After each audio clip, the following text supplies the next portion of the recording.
प्यारे बहनों और भाइयों, मेरा नमस्कार स्वीकार हो। देखिए, आज का हमारा जो विषय है वो ये है ज्ञान और विचार। तो देखिए, ज्ञान और विचार ये मूढ़ों के लिए, जड़ों के लिए नहीं होता है। अन्य साधनाएं तो मूढ़ भी कर सकता है, किंतु वेदांत की विधि केवल विचार करने की है। सोच समझ रखने वाले के लिए वेदांत है, तर्क वितर्क करने वाले के लिए वेदांत है, हठी लोगों के लिए वेदांत नहीं है। विचार करने के लिए जिज्ञासु का विद्वान एवं बुद्धिमान होना आवश्यक होता है, जिससे वह वेदांत के गूढ़ अर्थ को समझ सके, साथ ही वह तर्क वितर्क में भी प्रवीण हो, सत्यासत्य का निर्णय ले सके। ऐसी योग्यता वाला जिज्ञासु ही ज्ञान का अधिकारी होता है। जैसे वकील होता है, जज होता है या कोई भी अफसर होता है, दोनों साइड की बहसों को सुनता है और तब वो एक निर्णय पर पहुंचता है। यदि वो शुद्ध तरीका से निर्णय करता है तो भाई ये क्या कह रहा है, वो क्या कह रहा है, बीच का रास्ता सत्य क्या है। तो इसी तरह से ये वेदांत का विषय है, ये ज्ञान का विषय है, ये विचार का विषय है।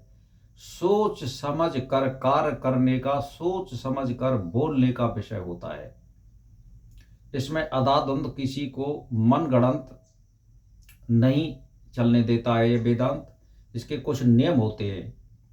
तो ऐसी योग्यता वाला जिज्ञासु इसका अधिकारी होता है। सोच समझ कर नहीं, यह क्रिया योग में जा सकता है, यानी जिसमें सोच समझ नहीं है, विचार शक्ति नहीं है, वो केवल क्रिया योग में जा सकता है। जैसे क्रिया योग का मतलब है कि भाई सुबह आप नहा धो लिए, आरती पूजा कर ली, धूना तप लिया या हवन कर लिया, या मतलब ये है कि पानी के घड़े से 108 रोंके से नहा लिए, ये क्रिया योग में आती है। धूना तपना भी क्रिया योग में आती है। तो वेदांत की विधि इसके लिए नहीं है। वेदांत में सोच समझ कर कार्य करने वाले के लिए प्रशस्त है, युक्ति युक्त है। इसमें जो है हठ योग नहीं चलता है, इसमें विचार चलता है। तो देखिए, जो व्यक्ति ब्रह्म प्राप्ति की जिज्ञासा करता है वह विवेकी होना चाहिए, सत और असत में भेद करने की योग्यता रखता हो। साथ ही वैरागवान होना चाहिए, जिसमें संसारिक भोगों में रुचि ना हो। वैराग प्राप्त करने के लिए युक्ति युक्त संगत करता हो, यथा योग खाने वाला हो, यथा योग शयन करने वाला हो, यथा योग भोजन करने वाला हो, संसार के भोगों में आसक्ति ना हो। वो वेदांत को जान सकता है, विचार कर सकता है। तो इसीलिए जो शम दम शठ संपत्ति से युक्त हो, साथ ही मुमुक्ष हो, जिसकी मोक्ष प्राप्ति की तीव्र इच्छा हो, ये योग्यताएं ब्रह्म जिज्ञासु की योग्यता हैं, जिनको पूरा करने वाला ही उसका पात्र माना जाता है। आप समझ लीजिए, वेदांत कोई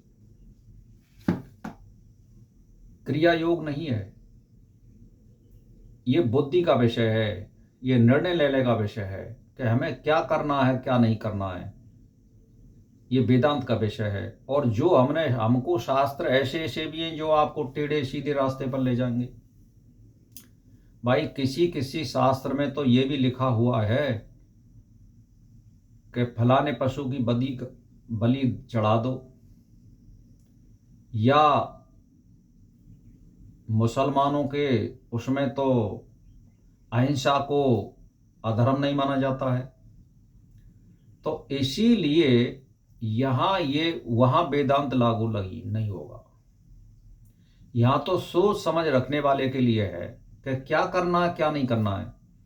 क्या किसी पशु का हम वध करते हैं तो उसको दुख नहीं होता है? यदि उसको दुख होता है और फिर हम अपने उदर की पूर्ति करते हैं, तो क्या हमें शतबुद्धि मिल जाएगी? जब शतबुद्धि नहीं मिलेगी तो हमें उसको नहीं खाना चाहिए। वो जमाने गए जब हम जड़ प्रकृति में थे, करोड़ों वर्ष पहले, जब हमें ज्ञान नहीं था।